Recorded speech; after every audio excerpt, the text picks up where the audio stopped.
Good day and welcome to today's worship service. We're grateful, of course, that you're here, and we look forward to hearing our speaker for the day, Kevin Elsing. My name is Peter Holland. I'm coordinating the service, and today here at All Souls, our mission, as it is every week, to seek truth, practice love, and celebrate life. Whether you're joining us for the first time or you've been a member for a long time, you're welcome. Whatever faith you have known or not known, or whatever heritage you have, welcome. Whatever questions you hold, whatever truths you seek, whatever sorrows you've known, and whatever joy fills your heart, welcome. Whoever you are, whoever you love, welcome. And I have a few announcements. Sometimes we try, or every week we try, to get announcements ahead of time and put them in the insert into the church bulletin. But as you can see, there's just instructions of how to get them in the bulletin, so I didn't get there are no specific announcements. I have one announcement, and so if anybody else has an announcement, come forward after I've delivered this one. Many of you may be familiar with the annual Bow Forum at the Elman Center at Augustana College, and it's usually a nationally known speaker comes, and on this year, it's going to be Tuesday, March the 19th at 7:30. Tickets ahead of time are free, and it's called America at the Crossroads. Is the talk by David Brooks, who you may have seen on the NewsHour on public broadcasting. And he's talking about the rule of law and the future of democracy. He writes for the New York Times, and has written several books. Any other announcements? I don't see any, so we'll move into the prelude.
For our chalice lighting this morning, let us hear these words from Dag Hammarskjöld, Director General of the United Nations. Each morning we must hold out the chalice of our being to receive, to carry, and give back. And Scott has found out something I realized a few moments ago. Anybody got a light?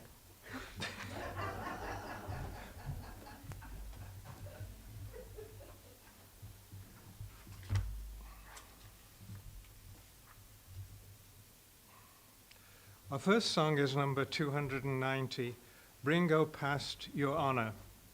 And if you are able and willing, please feel free to stand for this.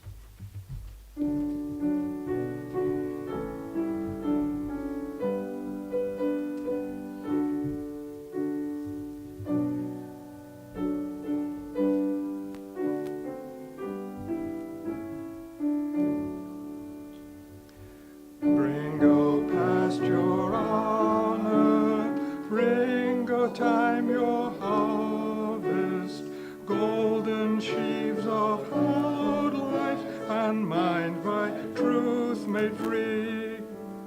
Come, you faithful spirits, builders of this temple, to holiness, to love and liberty.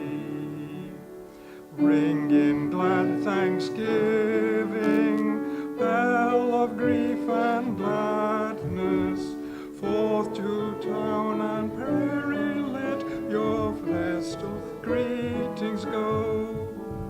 Voices long departed in your tones raise echo, praise to the highest, peace to all below. Shrine of frontier courage, sign of vision, home and hearth of common quest for life immortal good. Stand in years oncoming, sentinel of conscience, as through the past your stalwart walls have stood. Church of poor reformers, pioneers undaunted, company of comrades swore to keep your spirit free. Long go life's swift river, preach the eternal gospel, faith, hope, and love for all humanity.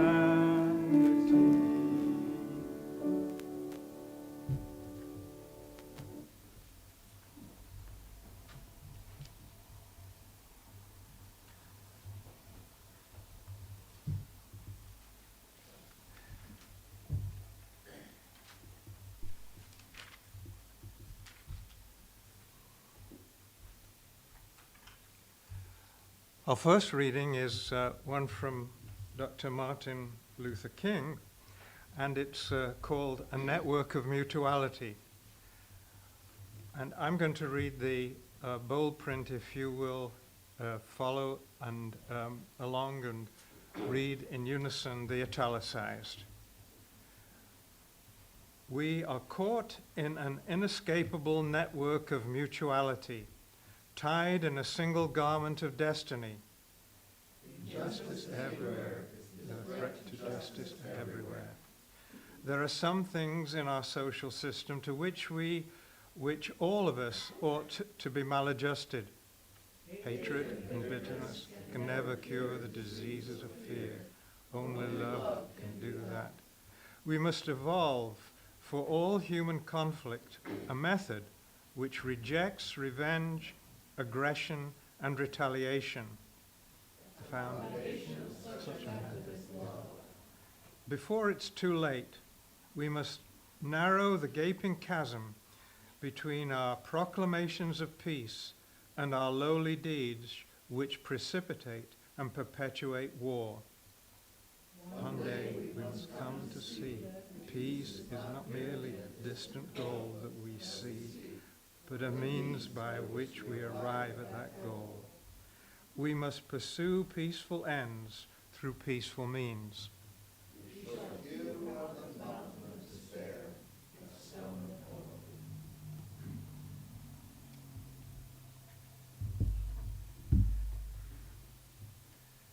I'm going to ask any children who are present to come forward, and I have a story for all ages. If you, okay. I'm going to sit here. Whoop. I'm going to sit down here, and I have to be near a microphone. I think even though I'm on over, that's for you. I've got one. Okay.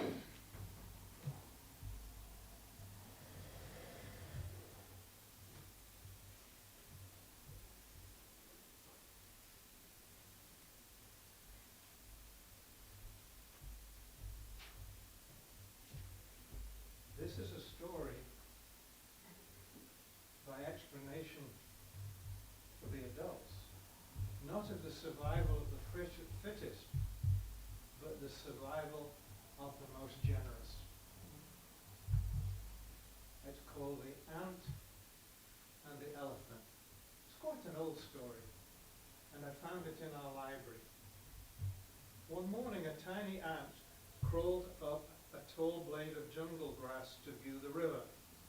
All at once, he was caught in a breeze that sent him sailing off into the swirling water. Just when it seemed he would be swept downstream and gone forever, the ant grabbed onto a snag and scrambled to safety. So he gets onto a branch in the river. Just then, realizing that he was stuck, he saw a turtle and said, "Mr. Hardshell," he called, "can you help me?" And the turtle said, "I have had my swim for today, and besides, if I went racing after helping everyone who's in trouble, I'd have no time left to relax." And so the turtle tottered on his way to find a place where he could sun himself. The place he found was a rock, and when he put his feet on the rock, he himself tumbled over onto the back of his shell and couldn't get up. So his legs were sticking out desperately, trying to right himself. But all that kicking couldn't do anything. And so there he is, upside down. But he could see on a branch a bird sitting on a nest. So he said, "Will you help me?" "Oh, Mr. Big Bill, would you mind helping me back to my feet?" With a flip of his beak, I'm sure you could do it. "I could," snapped the bird, "but I won't. This will teach you to be so clumsy." At that moment, the bird leaned out of its nest, and the egg it was sitting on toppled off the nest into the grass. It was okay, but the bird went down and tried to pick up the egg and couldn't, with a flapping of her wings, lift it, and she was so furiously flashing the air until her wings went into a frazzle and she was stuck. Just at that moment, a giraffe came by. "Hey, Mr. Great Neck," she called, "you've come just at the right time. If I perched on your head with the egg in my beak, you could carry me back up to my nest." "Indeed no," scoffed the proud giraffe. "If I did such a thing, how silly I would look. I have no one laughing at me, no indeed." And so he went on his way. Just as he got into what giraffes do, which is to eat the leaves off the top of the trees and not to look down, he found his feet all tied up in vines and he couldn't get himself out of it. He couldn't budge. And so here he was, stuck in the vines. You see the story so far? Just then, a lion came by, and the giraffe said, "Oh, Mr. Big Paw, just look at me." The lion took one look, and then burst into a great roaring laugh. He said, "That's funny. I hope I see what you mean. You are stuck." And he laughed merrily and went on his way through the jungle. But he hadn't gone very far when he sat down, and and there was a rock there, just balanced. And what he found was that as soon as he sat down, he shifted the rock, and the rock fell on his tail so that he couldn't move. And he was stuck and upset. And so he saw a rhinoceros, and he said, "Would you help me? Because you with your tusk could probably do me a favor." "Right now," sighed the lion, "all I can think of is my poor tail." "Too bad," said the rhino, and he went lumbering off through the trees. Only he wasn't looking where he was going, and he stuck his head and his tusk into a tree stump. And there he was, stuck in the tree stump, trying to get out. And couldn't do it. There he is. Anyway, an elephant was just walking through the jungle. The faint rustle of a leaf, the least snap of a twig could be heard, and the voice of the ant, he could hear it calling. Remember the ant at the beginning of the story? He reached his long trunk out over the river, inviting the ant to climb aboard, then carried him safely back to dry land. "How can I ever thank you enough?" cried the grateful ant. "It was no big thing," said the elephant. "But it was a big thing for me," said the ant. "It was everything." And he scurried away through the grass. The elephant continued walking, and as you might guess, he found someone else, a turtle, on its back. "You are in a pickle," said the elephant, and with the tip of his trunk he flipped the turtle back on his feet. Then without a word of thanks, the old codger went tottering off down the bank to disappear in the river.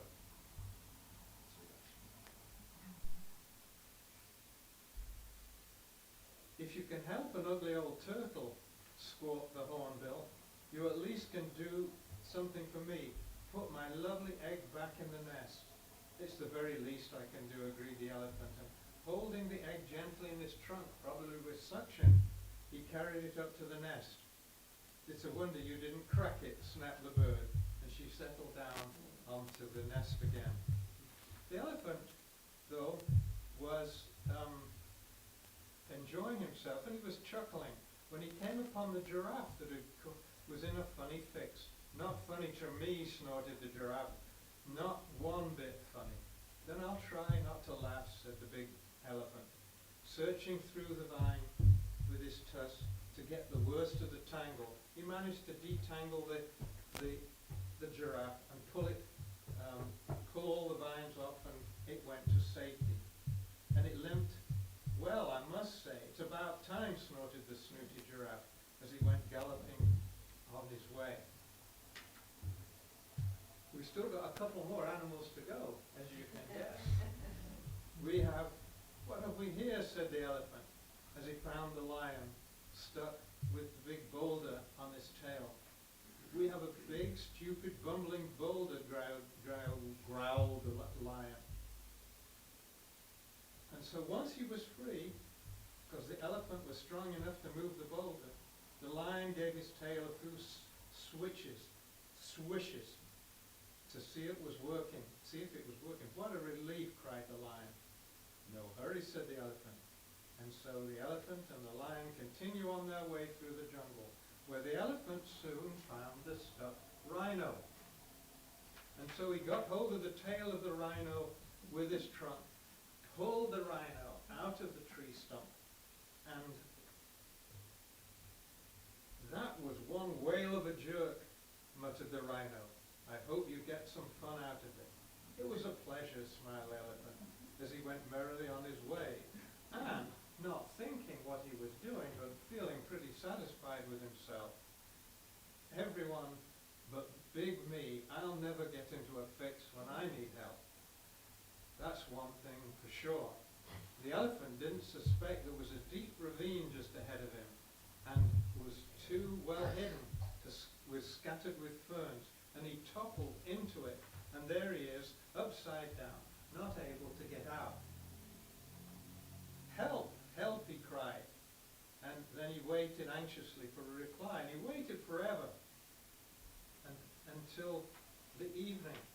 And in the evening, his voice was heard, and tiny, tiny footsteps from somewhere came. Who's there? Cried the elephant. It's me, said a wee small voice. The ant you rescued this morning, and all my ant friends, 95,000 of them. I know ants are amazingly strong, said the elephant, but surely you don't expect to lift me out of here. We can try, said the ant. Come on, my friends, let's get to work.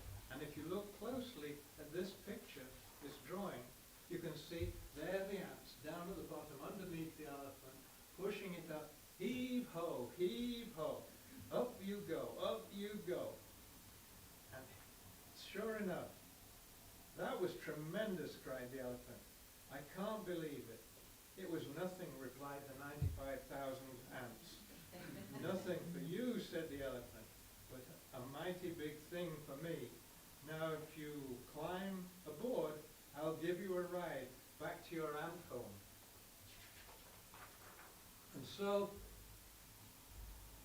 I'm not a bit tired, said one of the ants, but I would like a ride. I've never ridden on an elephant before.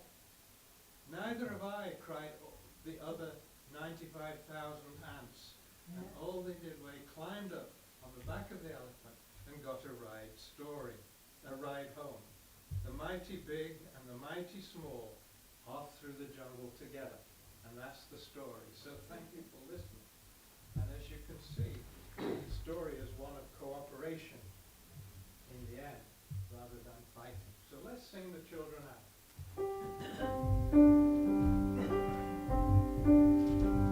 Go now in peace, go now in peace.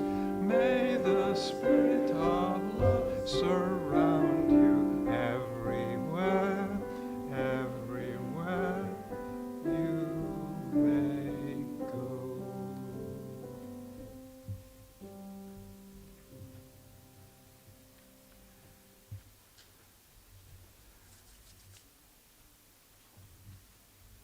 And so in the same vein, thinking about our own joys and concerns, our ill luck and our good fortune, we find it helpful in this congregation to share aspects of our lives. The practice of taking a stone from this pile and telling us who you are and what your joy or concern is, and then placing the stone into the water chalice where the ripples of the water carry the joy or the concern out to the rest of the world. So I invite people to come up and offer us a joy or a concern.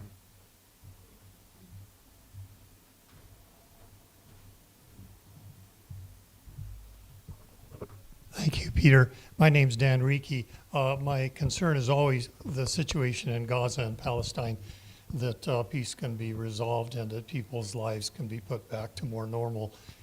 Such a deep sadness in my heart. On the positive side, JC and I went to Dalrymple, which is a retirement community. It's a sprawling place, and we played for a nice group of people, some Baroque music, violin duets, and it was our first venture outside of playing for you folks at a nursing home, so we just had a lot of fun, and they had fun with us, and they want us back. So anyway, we're going to go next Sunday to where Edie lives out there at Helping Hand in Brandon. So we're going to play for those folks next Saturday. And Minister Allen said, he said, maybe you want to go and try this other place, Touchmark, Okay. downtown. And so we're just looking forward to having fun together and bringing some smiles into the lives of other people. Speaking of smiles, if any of you were at the symphony last night, there was a gal who played, Joyce Yang, and the crowd loved her piano playing to the point where they brought her back for 3 encores. And it was really, yeah, that's right. It was like that, and we just wouldn't stop clapping. So anyway, those are some joys and some concerns that I share. Thanks. Okay. You put us- I gotta go. Joy, concern. Okay.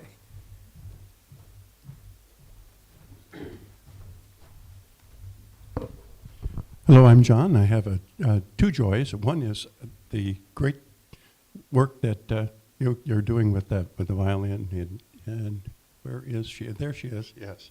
Thank you very much. And the other is that Friday night we had a very enjoyable experience. We had our first ever paint and sip night, where you could sip a little wine and draw very bad pictures. Although some weren't as bad as others. And, but it was a very nice night. I want to thank Lauren Betterman, one of our newest members, who organized this, and we had a great time. We'll do it again. Okay. Where is the artwork? You take it home? Did they take the art home? Or you got it? didn't make it all the way home. I got it.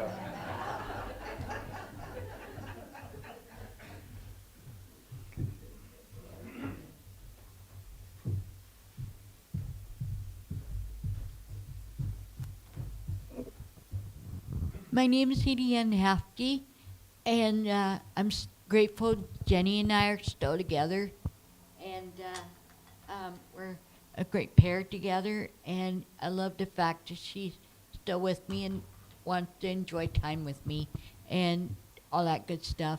And I also want to offer up a thought and prayer, and offer up a thought and prayer to my pals back at Helping Hands, and hope that they can be able to live a good life and all that good stuff. So be thinking of them as well.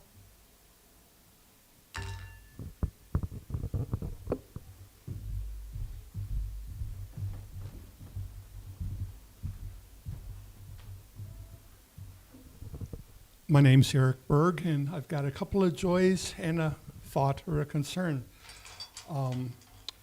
A friend of the church, many of you know, is met with the oncologist, and is going to be starting a line of radiation and chemotherapy. So that just keep him in mind.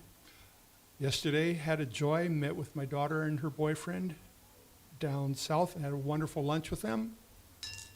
And surprise, our son, who lives up in the Twin Cities metro area, emailed us and said that he's engaged.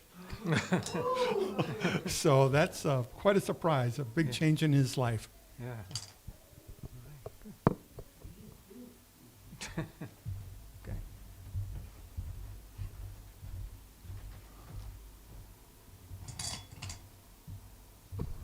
Well, I'm Scott, and I'm very sorry that I missed the Friday event. I really wanted to go to that. Okay. Looking forward to Sounds like- happening again. Yeah, okay. And I mentioned last week that my big old cousin Bruce was not feeling well, had a really low blood pressure, and they've got that back, and he's sparkling eyes again. So life is better again.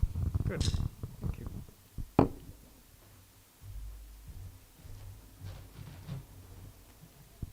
So I'm going to put in one final stone for all the joys and concerns that you may have and have not expressed, or feel that you want to keep them in your heart and keep thinking about them. So we'll take a few moments of silence to be witnesses to what we have heard.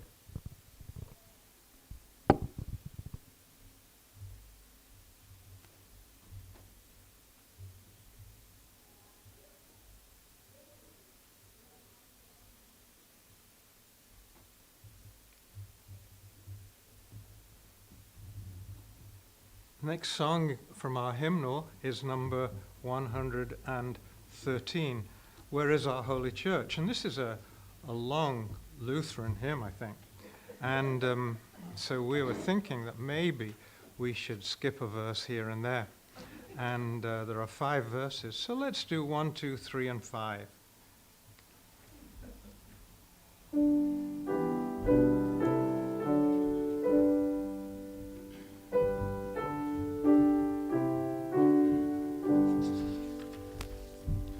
Where is our holy church, where race and class unite, as equal persons in the search for beauty, truth, and right?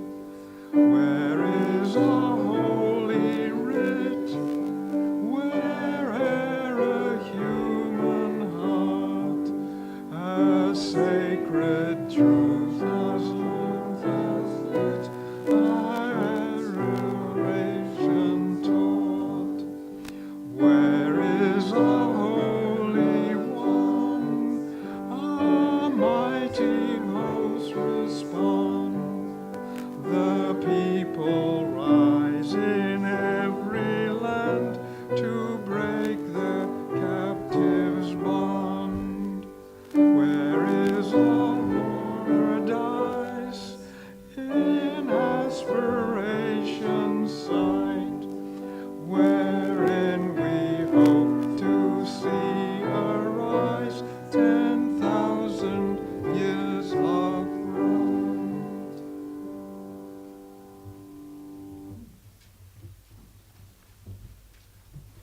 Our next reading is number 661, and this is a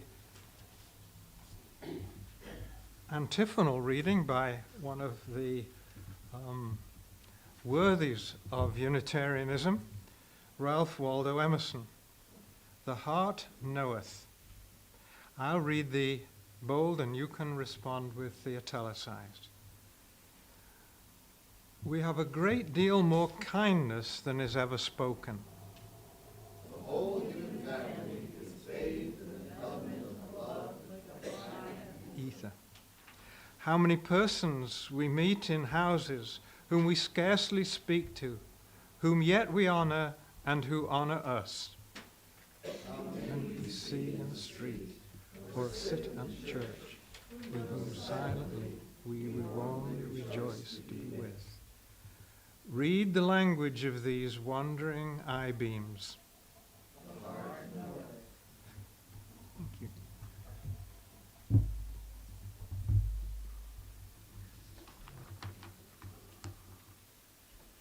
Several months ago, I met Kevin at a meeting, and I found out that one of the things that he had been doing was, I suppose, going downtown where there are people, and sitting on a bench and engaging people in conversation, particularly people who might hold different points of view from his own.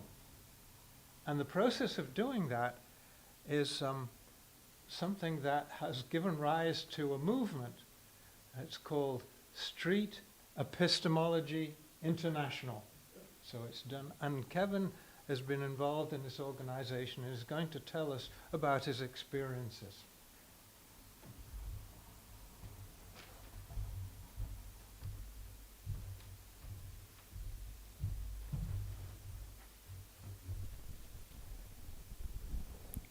All right, I should be on. Perfect, all right. Well, I'm Kevin Elsing. I own a business in town for the last 26 years. I got involved in street epistemology, probably back 2015, 2016, when there was a lot of trouble going on and people were having their own ideas and a lot of fighting and arguing. And I figured there had to be a better way for us to approach this. Subsequently, I've joined the board of directors of Street Epistemology International as secretary for the last year or so. And yeah, it's been a really good experience, and we continue to navigate our beliefs and figure out how we can do this with each other in a decent human way. So, what is street epistemology? So basically, it's a method that we use to talk to people.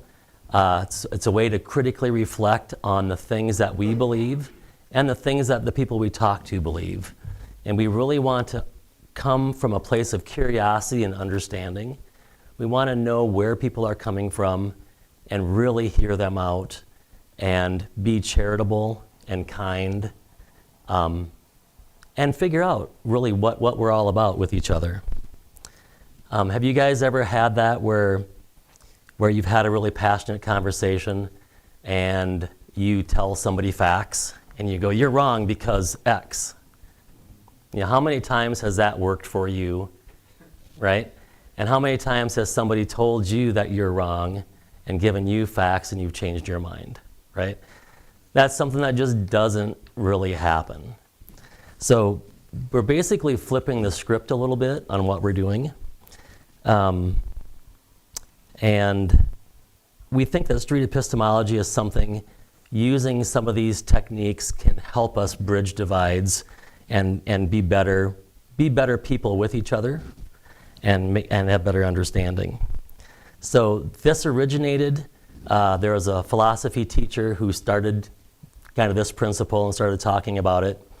The roots of this are actually in atheism, which the organization has taken great care to move away from that and make it just about the things that we claim are true. You know, Trump is still president, whatever, you know, all the different things, or Trump is not president, or Biden's, you know, whatever the case is. There's all these things that get everybody upset and keeps us divided and keeps us not being able to talk to each other. So the idea here is we want to figure out with each other how to get to talk to these things without having an argument. So it investigates the process that we use to arrive at our conclusions that something is true. So basically what we've got here is like a little bit of a triangle, and we have what on top, why, and how.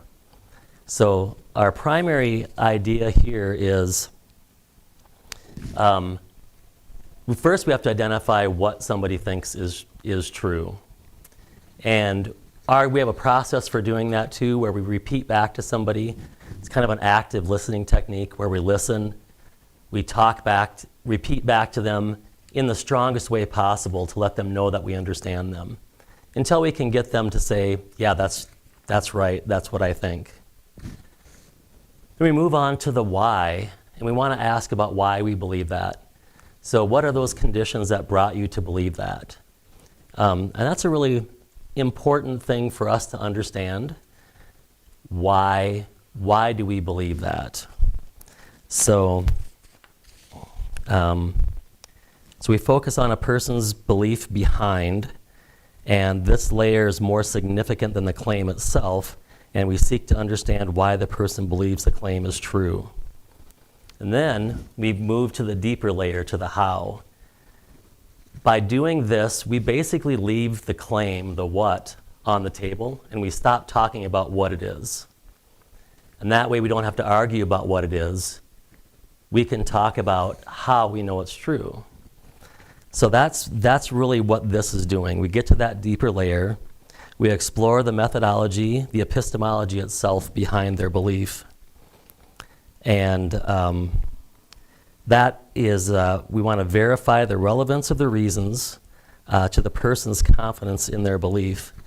And we can ask them things like, if this particular thing weren't, like to your satisfaction, if we could prove that this method isn't a way to find truth, would that impact your belief on this issue?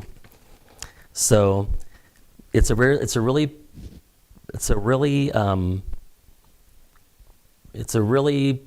curious process. We need to kind of step back to be a child inside, and we're asking why, getting to the root. And that curiosity can help lead to just better understanding with each other. We don't want to tell them they're wrong. We don't want to inject our facts. We don't want to inject our biases. It's really to help people critically reflect on how they believe what they believe. And they can do the work themselves. During these conversations, a lot of times, we'll get to a point where there's a moment of aporia, where a person will stop and think, and they'll be like, you know, I've never thought of that before. I'm not quite sure why I have not thought of that. And if we get a person to that point where they stop and they're thinking and they're reflecting, a lot of times we'll stop the conversation and go, hey, it's great, let's catch up next week again, let's talk about this more, and leave them to their own devices to let them think about that. Because we can come to the correct answers in our own minds. We just have to have the space to do that, and we have to be open enough to let people do that without criticizing them and attacking them. So that's kind of the basics of street epistemology, and I look forward to talking to more people afterwards about it. It's a pretty involved process, and it's pretty hard to do it justice in a short little 10-minute thing, but I look forward to talking to you guys more afterwards.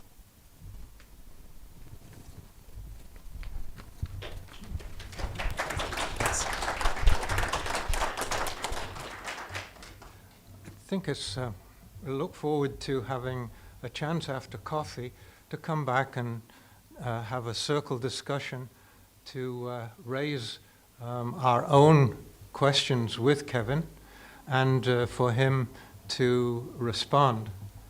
I think it's a wonderful opportunity to have the courage to go and sit down in the street, on the street, and try to talk to people in a random way and listen to them and help them understand a little more of what it is they are steamed up about.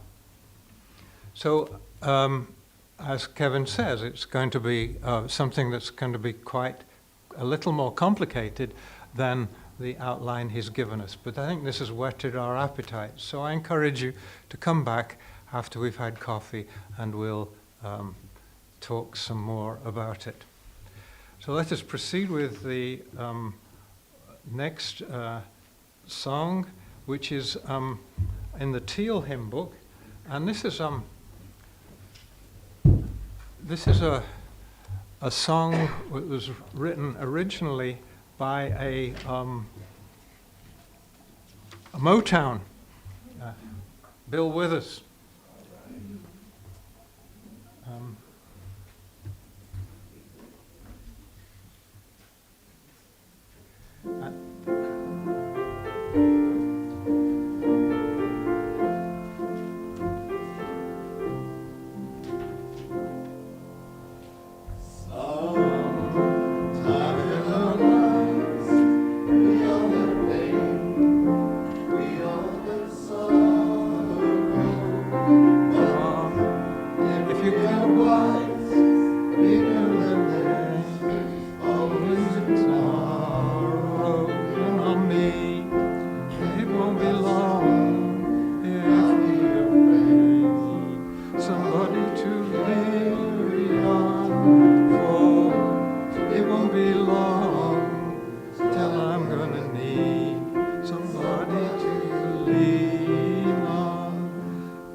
If there is a load you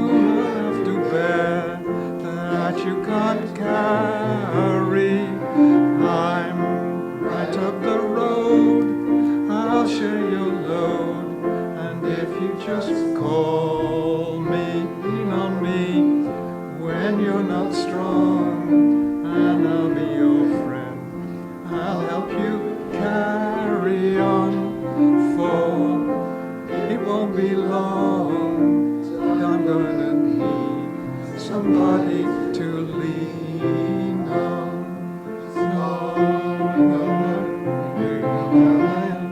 Gonna need somebody to lean on. I just meant the problem that you understand. We all need somebody to lean on.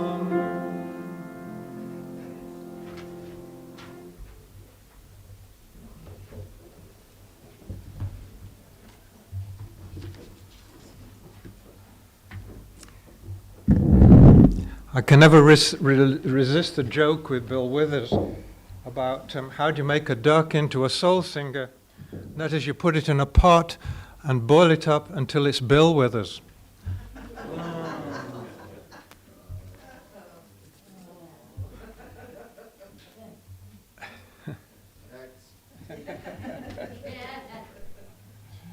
Okay, so our final reading is number 683 before we take our offertory.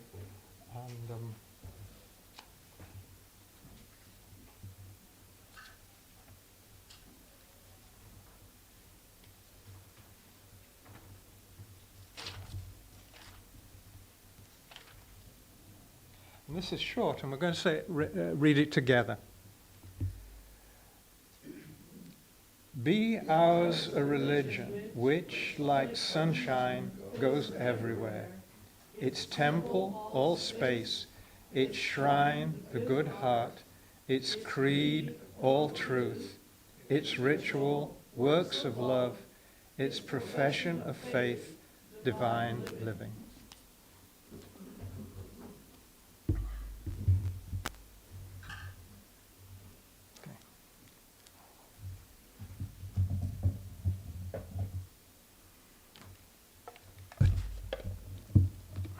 A church needs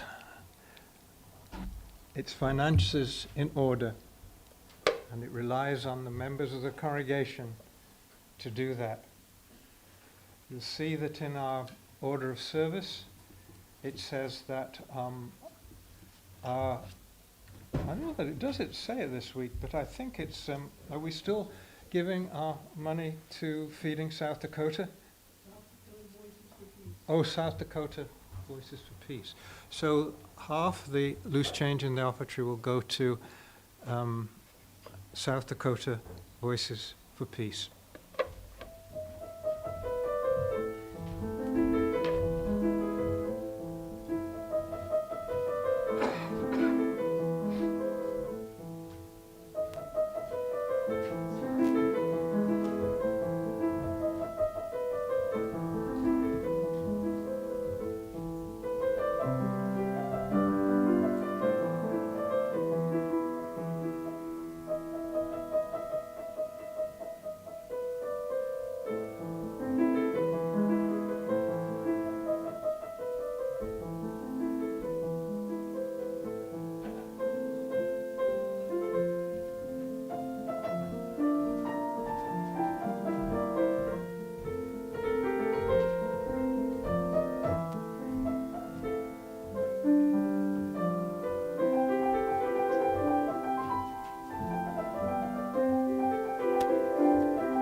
If you look in the bulletin, let us say together the words to receive the offertory.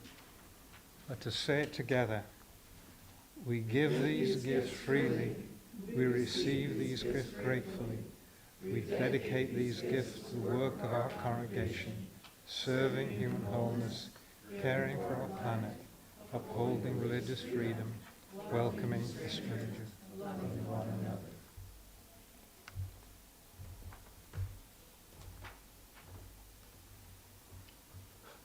And so the chalice is extinguished, but the light goes with us.